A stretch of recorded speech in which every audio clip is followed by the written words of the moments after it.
I said, we smoked a drug boat, and there's 11 narco-terrorists at the bottom of the ocean. The United States Secretary of Defense Pete Hegseth just sent a chilling warning to the cartels, and this wasn't just the regular talks. So we've got assets in the air, assets in the water, assets on ships, because this is a deadly serious mission for us, and it won't stop with just this strike. And if Trump's rumored military go-ahead is real, then Hegseth may have just exposed the cartel's worst nightmare before it even began. The chilling warning, Hegseth's message to cartels. Pete Hegseth, the newly minted Secretary of Defense, just delivered warnings to the drug cartels, including the Venezuelan president, Nicolas Maduro.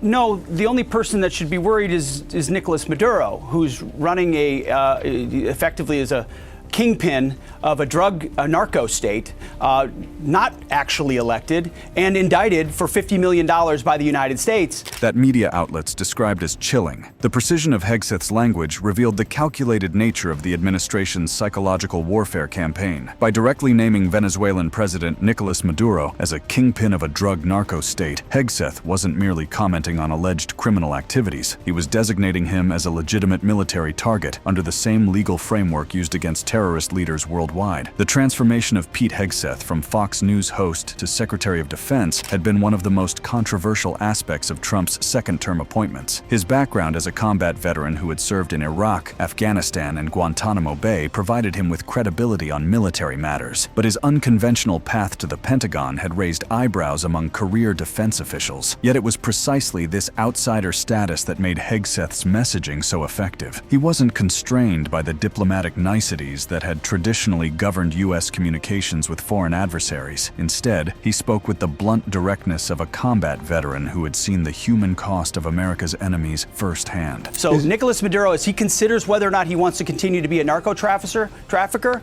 has some decisions to make, and that's all I'll say about that. Is regime change our goal there?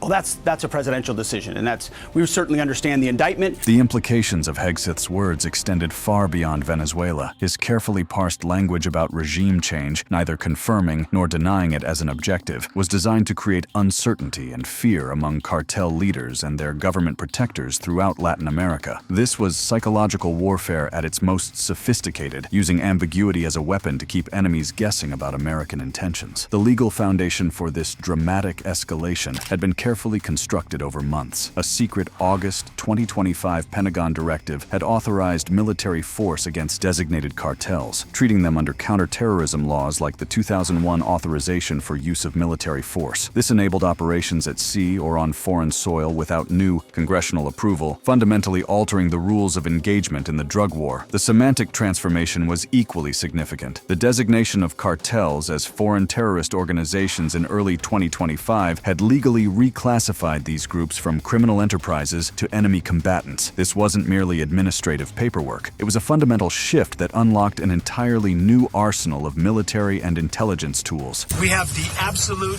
and complete authority to conduct that. First of all, just the defense of the American people alone. Hegseth's claim of absolute and complete authority was particularly striking because it bypassed traditional congressional oversight mechanisms. By framing cartel operations as an imminent threat to American lives, the administration was invoking executive powers that had historically been reserved for declared wars or clear cases of national self-defense. The historical context for this approach was rooted in America's post-9/11 legal framework. The same authorities that had enabled drone strikes against al-Qaeda leaders in remote corners of the world were now being repurposed to target drug traffickers in the Caribbean and beyond. This represented a dramatic expansion of the war on terror into Latin America. The symbolic rebranding of the Department of Defense as the Department of War, announced by Trump on September 5, 2025, reinforced this message of aggressive intent. The timing was no coincidence. The administration was using every tool at its disposal to signal that America's approach to security threats had fundamentally changed. After winning a war for independence in 1789, George Washington established the War Department, and Henry Knox was his first Secretary of War. And this country won every major war after that, to include World War I and World War II. Total victory, Mr. President, as you said. Then 150 years after that, we changed the name after World War II from the Department of War to the Department of Defense in 1947.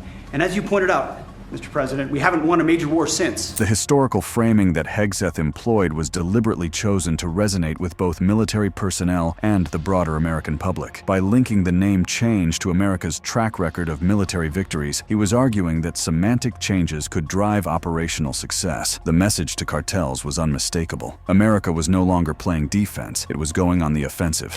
So, at your direction, Mr. President, the War Department is going to fight decisively, not endless conflicts. It's going to fight to win, not to lose. We're going to go on offense, not just on defense. Maximum lethality, not tepid legality. Violent effect, not politically correct. The phrase maximum lethality, not tepid legality, became particularly controversial, with critics arguing that it represented a dangerous disregard for the rule of law. But for Hegseth, this was precisely the point. Traditional legal constraints had failed to address the cartel threat, so they needed to be swept aside in favor of more direct action. The specific targeting of Nicolas Maduro represented a particularly bold escalation. U.S. federal indictments had charged Maduro and 14 current former Venezuelan officials with narco-terrorism, conspiracy to import cocaine, possession of machine guns, and money laundering. The charges carried mandatory minimums of 20 years to life, making Maduro effectively a fugitive from American justice. I said we smoked a drug boat, and there's 11 narco-terrorists at the bottom of the ocean. The casual brutality of Hegseth's language, describing human deaths as smoking a boat, was designed to demonstrate that the administration viewed cartel members not as criminals entitled to due process, but as enemy combatants whose elimination was a tactical victory. This dehumanization was a deliberate psychological tactic, intended to signal that traditional humanitarian concerns would not constrain American operations. The expansion of potential targeting beyond Venezuela became clear as Hegseth addressed questions about Mexico, America's largest trading partner and closest southern neighbor. The implications of extending military operations to Mexican territory represented perhaps the most significant escalation in his messaging strategy. As the Secretary of Defense, are you permitted now to go after them in Mexico or wherever they are? Brian, I don't want to get ahead of the president, and I won't. That's ultimately going to be his decision.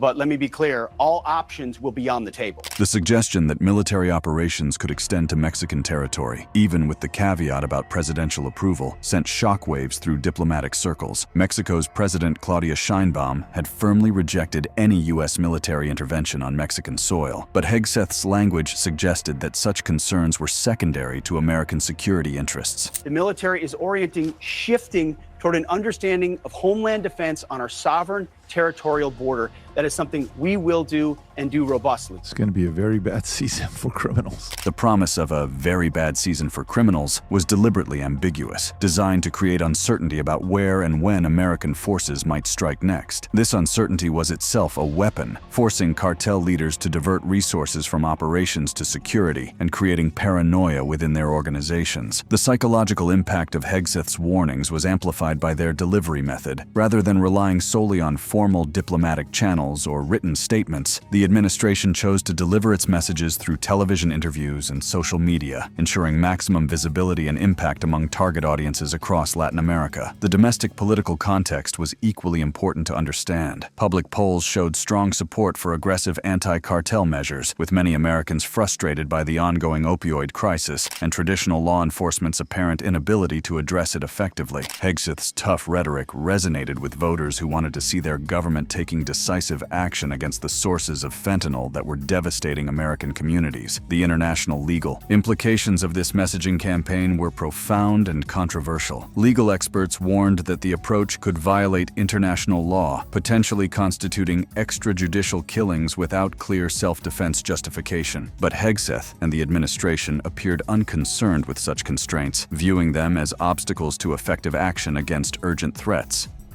The strike that changed everything. On September 2, 2025, the Caribbean waters erupted in flames as a speedboat carrying what U.S. officials claimed were 11 members of the notorious Venezuelan gang Tren de Aragua was obliterated in a precision military strike that would fundamentally alter the rules of engagement in America's war against cartels. The aftermath of this strike would reverberate through the highest levels of government, spark international controversy, and validate every chilling warning that Hegseth had issued to cartels worldwide. This wasn't just another drug interdiction. This was the opening salvo in what would become a new era of warfare against Latin American criminal organizations. The video footage released by President Trump on Truth Social was unlike anything the American public had seen before. The black and white infrared imagery captured the final moments of what U.S. officials claimed was a boat carrying narcotics from Venezuela, operated by members of a group the administration had designated as a foreign terrorist organization just months earlier. We knew exactly who was in that boat, we knew exactly what they were doing, and we knew exactly who they represented. And that was Tren de Aragua, a narco-terrorist organization designated by the United States trying to poison our country with illicit drugs. The strike itself represented a dramatic escalation in tactics that had been months in the making. Traditional Coast Guard interdictions typically involved boarding and arrests rather than lethal force, but this operation was conducted under entirely different rules of engagement. The boat was destroyed by what military sources described as a precision missile strike, with no attempt made to capture or arrest the occupants. And to send that clear signal to Tren de Aragua, Cartel del Sols, and others emanating from Venezuela, we're not going to allow this kind of activity. You're poisoning our people. We've got incredible assets, and they are gathering in the region. And so you want to try to traffic drugs? It's a new day. It's a different day. The timing of the operation was equally significant. It came after months of escalating tensions between the United States and Venezuela, with the Trump administration doubling the bounty on Venezuelan President Nicolas Maduro to $50 million for alleged narco-terrorism connections. The Caribbean had become a militarized zone, with U.S. forces deploying 7 warships, a nuclear-powered submarine, and over 4,500 personnel to the region. The intelligence behind the operation revealed the sophisticated surveillance capabilities the U.S. had deployed in the region. Officials claimed they had monitored the boat for weeks, tracking its movements and confirming the identities of those aboard before authorizing the strike. This wasn't a crime of opportunity. It was a calculated demonstration of American power projection in waters that had long been considered safe havens for drug trafficking operations. I can't disclose precisely how this went down. I can tell you it was precision. It was very well understood exactly what assets would be used in order to achieve the effect. His refusal to disclose operational details while emphasizing the calculated nature of the strike served multiple purposes. It demonstrated American capabilities while maintaining operational security, and it sent a message to other cartels that they were operating under constant surveillance. The legal justification for the strike rested on the February 2025 designation of Tren de Aragua as a foreign terrorist organization, which enabled the use of military force under existing counterterrorism authorities. This represented a fundamental shift in how the United States approached drug trafficking, no longer as a law enforcement issue, but as a national security threat warranting military intervention. And so you want to try to traffic drugs?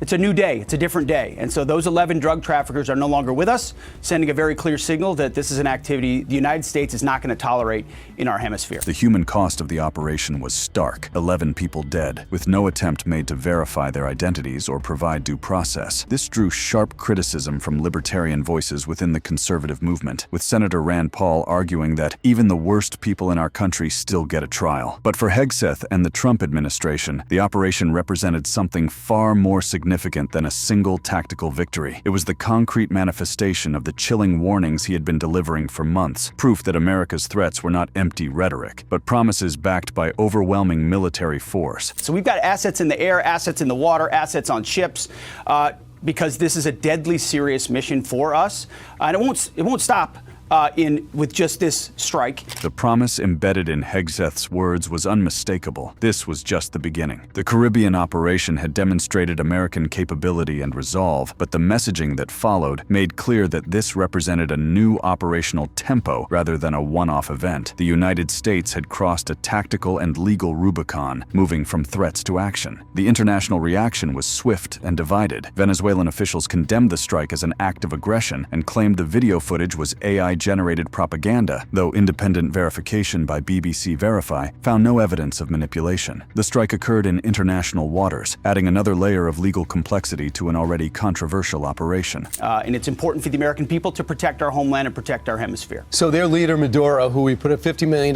bounty on his head, has called out to China for help in this. The geopolitical implications extended far beyond the immediate drug war. Hegseth explicitly linked the cartel threat to broader concerns about Chinese influence in Latin America, framing the military response as part of a larger strategic competition. This represented a sophisticated understanding of how transnational criminal organizations could serve as proxies in great power rivalry. The human stakes behind this policy shift were enormous and provided crucial context for understanding public support for such aggressive measures. Over 100,000 Americans die annually from drug overdoses, with fentanyl being the leading cause. The administration argued that traditional law enforcement approaches had failed to stem the tide of drugs flowing into American communities, justifying the shift to military solutions. The strategic context was equally important to understand. The Trump administration had designated multiple Mexican and Venezuelan cartels as foreign terrorist organizations in early 2025, unlocking a range of counterterrorism tools including sanctions, asset freezes, and military targeting.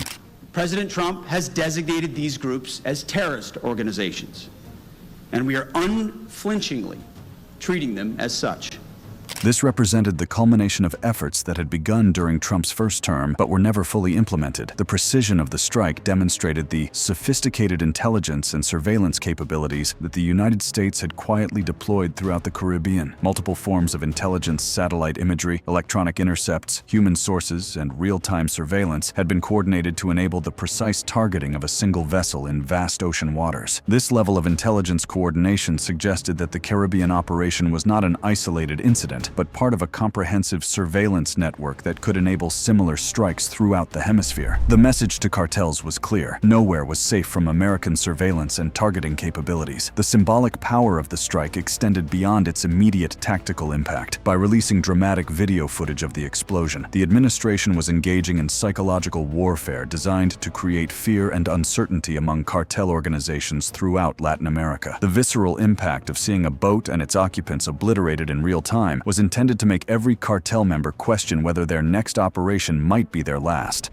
The new rules of war, implications, and future operations. As intelligence, analysts across Latin America parsed every word of his television appearances and studied the tactical implications of the September operation. A new reality was crystallizing. The United States had written new rules for the war against cartels, and the implications extended far beyond any single military strike. The scope of this transformation became apparent as additional military assets poured into the Caribbean region, including the deployment of 10 F-35 stealth fighters to Puerto Rico. This wasn't merely a show of force. It was the construction of a permanent military infrastructure designed to project American power throughout the hemisphere on a scale not seen since the Cold War.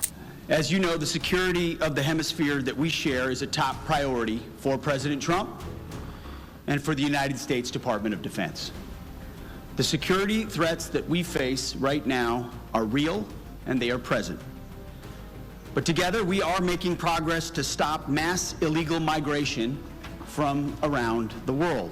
Hegseth's framing of hemispheric security revealed the comprehensive nature of the administration's strategy. This wasn't just about drugs. It was about migration, Chinese influence, territorial control, and the broader question of American hegemony in the Western Hemisphere. The cartels had become proxies in a much larger strategic competition that would reshape regional power dynamics for decades to come. The legal architecture supporting these expanded operations was both sophisticated and controversial. The August 2025 Pentagon directive authorizing military force against designated cartels had effectively created a new category of conflict. Neither traditional warfare nor law enforcement, but something entirely new that borrowed elements from both while being constrained by neither. The intelligence revolution that enabled these operations represented a quantum leap in American surveillance capabilities throughout Latin America. CIA drones had begun systematically mapping Mexican cartel labs, while enhanced cooperation with regional partners provided real-time intelligence on cartel movements, financial flows, and operational planning. We have to face them together.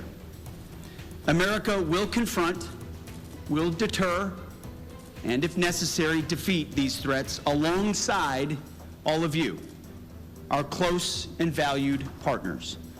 The multilateral framing of Hegseth's approach was crucial to understanding the administration's long-term strategy. Rather than pursuing purely unilateral action, the United States was systematically building a coalition of regional partners who shared its concerns about cartel influence and Chinese penetration. This gave American operations a veneer of legitimacy while providing practical benefits in terms of intelligence sharing, operational support, and political cover. The human cost of the administration's new approach was becoming increasingly apparent and would only grow as operations expanded. The extradition of 26 cartel figures from Mexico in August 2025 represented just the beginning of what officials promised would be a sustained campaign to dismantle cartel leadership structures through a combination of legal prosecution and kinetic elimination. The expansion of targeting criteria beyond traditional drug trafficking represented another significant escalation with far-reaching implications. Cartels were now being held responsible for migration, human trafficking, and what officials described as enabling an invasion of the United States. This broad interpretation of threats provided justification for military action in previously protected categories of activity.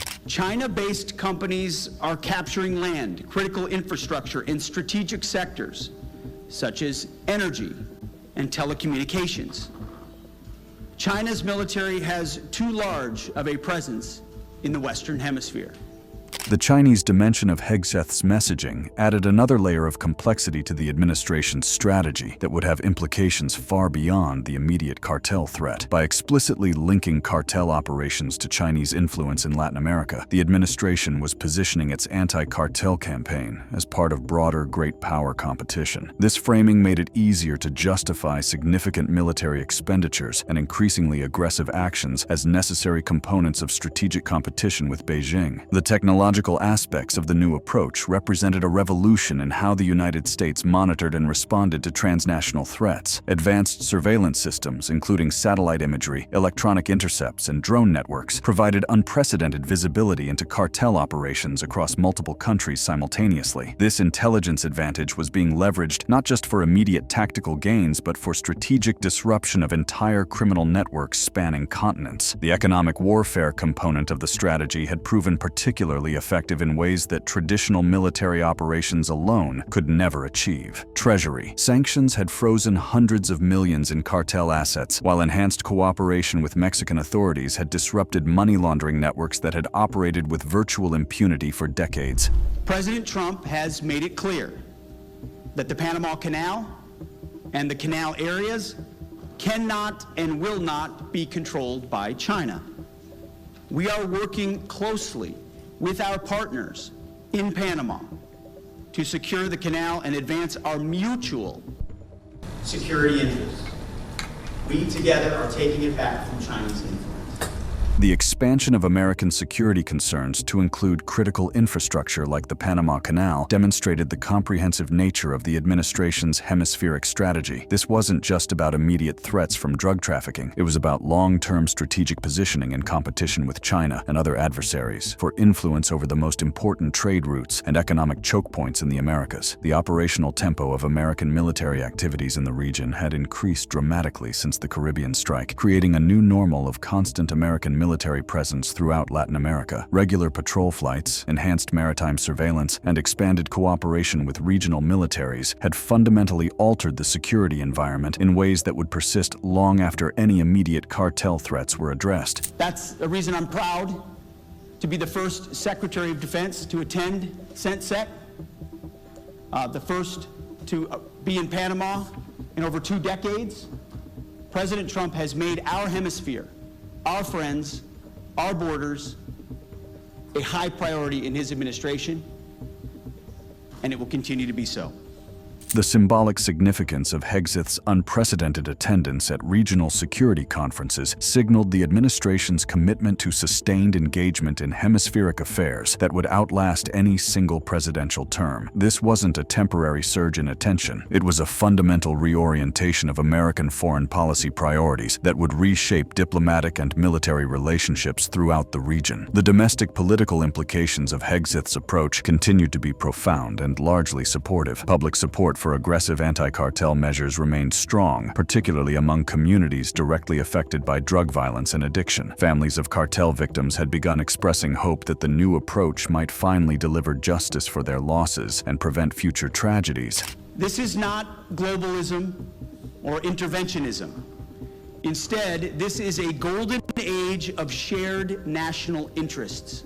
Hegseth's attempt to distinguish the administration's approach from traditional interventionism reflected awareness of the historical baggage associated with American military involvement in Latin America. However, critics argued that the practical effects were indistinguishable from classical imperialism, regardless of the rhetorical framing used to justify the actions. The technological revolution in surveillance and targeting capabilities had created new possibilities for precision operations against cartel targets that would have been impossible just a decade earlier. Advanced satellite imagery, electronic intercepts, and human intelligence networks provided unprecedented visibility into criminal operations, enabling the kind of surgical strikes that had previously been reserved for high-value terrorist targets. We want, in short, to also make the Americas great again.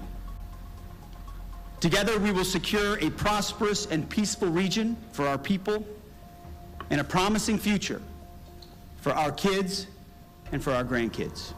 The long-term implications of this approach extended far beyond immediate security concerns and could fundamentally reshape the strategic balance throughout Latin America. If successful, it could create a security architecture that gave the United States unprecedented influence over hemispheric affairs, forcing regional governments to choose between cooperation with American objectives or facing the risk of being designated as sponsors of terrorism. The legal challenges to the administration's approach continued to mount, but appeared unlikely to significantly constrain operations in the near term. Congressional oversight had been minimal, with most Republicans supporting the aggressive stance and Democrats struggling to articulate alternative approaches that didn't appear soft on crime or ineffective against the drug crisis. The international legal implications remained highly contentious among experts and foreign governments. Legal scholars continued to warn about violations of sovereignty and international law, but the administration appeared confident that the scale of the threat justified extraordinary measures and showed little inclination to modify its approach in response to international criticism.